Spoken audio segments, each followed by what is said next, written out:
There's many contributors to the health of your gut, one of which is motility. This is mostly managed by a cranial nerve called your vagus nerve. It makes the brain-gut connection.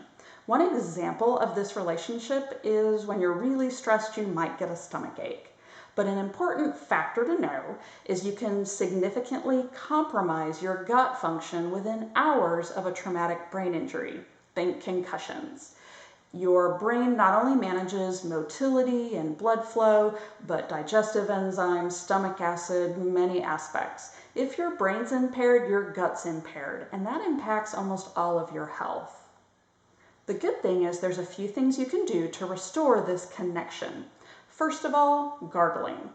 Use a little bit of water, don't choke. If you have trouble gargling, you probably have some brain dysfunction, so all the more reason to try and do it.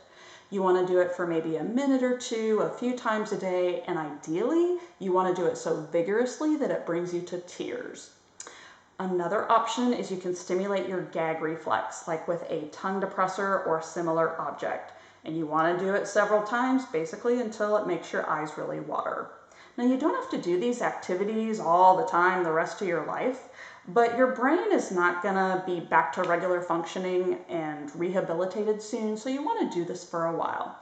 I discuss various aspects of gut health in many of my videos, but this is one that can be easily overlooked that's very easy to address. Your gut is impaired, and that in fact impacts